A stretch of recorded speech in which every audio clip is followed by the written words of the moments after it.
மனுஷன் நான் போய் கர்த்தரிடத்தில் நேராக போய் பேசிட முடியாது. அவனுடைய இக்கட்டான சூழ்நிலையை பாருங்கள். நான் போய் நேராக போய் ஒன்றும் பேசிட முடியாது. அவர் மனுஷன் அல்ல.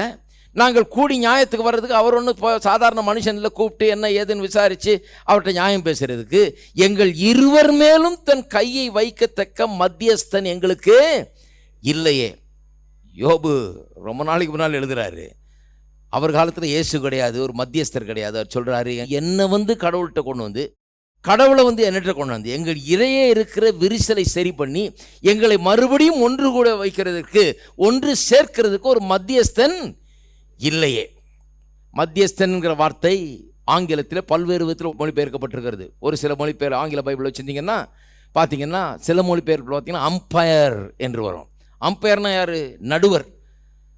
அவர் இந்த டீமும் கிடையாது அந்த டீமும் கிடையாது, ரெண்டு டீமுக்கு நடுவில் நின்று ரெண்டு டீமையும் ஒன்றாய் சேர்க்கிறவர், ரெண்டு டீமுடைய நியாயத்தையும் விசாரிக்கிறவர், ரெண்டு பேருக்கு இடையே உண்டாகிற விரிசல்கள் பிரச்சனைகள் இதெல்லாம் தீர்த்து நியாயம் சொல்லுகிறவர், அவள் பிரச்சனை தீர்த்து அவளை ஒன்று சேர்க்கிறவர். ஆகவே அம்பயர் என்ற வார்த்தை சில இடத்துல உபயோகப்படுத்தப்பட்டிருக்கிறது, சில இடத்துல டெய்ஸ்மன் என்கிற வார்த்தை உபயோகப்படுத்தப்பட்டிருக்கிறது, சில இடத்துல மீடியேட்டர் மத்தியஸ்தர் என்கிற வார்த்தை உபயோகப்படுத்தப்பட்டிருக்கிறது, ஆர்பிட்ரேட்டர் என்ற வார்த்தை கூட உபயோகப்படுத்தப்பட்டிருக்கிறது. ஆர்பிட்ரேட்டர்னா எங்களுக்காக போய் பேசி எல்லாத்தையும் சரி பண்ணுகிறவர்.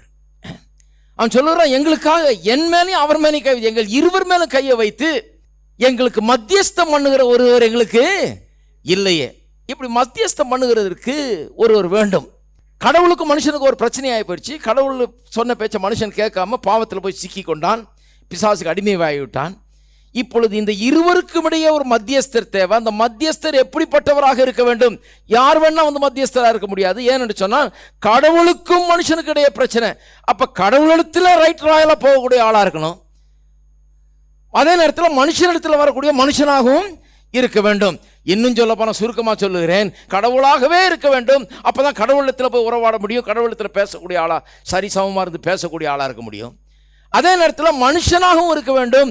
அப்பதான் மனுஷனிடத்தில் மனுஷனோட உறவாடி கடவுளையும் மனுஷனையும் ரெண்டு பேர் மேலேயும் கை வைத்து ரெண்டு பேரும் வாங்கன்னு சொல்லி ஒன்றாக இணைத்து வைக்கக்கூடிய ஆளாக இருக்க வேண்டும். இந்த ரெண்டு தகுதியும் பெற்றவர் இயேசு. அதுதாங்க, இது யாரும் செஞ்சிட முடியாது. கிறிஸ்து நமக்காக சாபமாகினா வேற யாரும் பண்ண முடியாதா? இந்த உலகத்தில் சிலர் சொல்றாங்க எல்லா இதுவும் ஒண்ணுதான், எல்லா மதம் மார்க்கும் ஒன்றுதான், எல்லா வழியும் ஒரே பரலோகத்துக்கு தான் கொண்டு போய் சேர்க்குதாக்கும். யார் வேணா நம்ம கடவுள்கிட்ட கொண்டு போய் சேர்க்கலாமாக்கும். எந்த ஒரு கடவுளுடைய மனுஷனாவது, எந்த ஒரு பெரிய மனுஷனாவது, எந்த ஒரு மகானாவது நம்ம கடவுளை பற்றி சொல்லிடலாமாக்கும் முடியாது. யாராவது நம்மளை கடவுளத்தில் கொண்டு வந்து சேர்த்துலாக்கும். ஏதாவது ஒரு நல்ல மனுஷன், ஏதாவது ஒரு தீர்க்கதரிசி நம்ம கடவுளத்தில் கொண்டு வந்துடலாம்.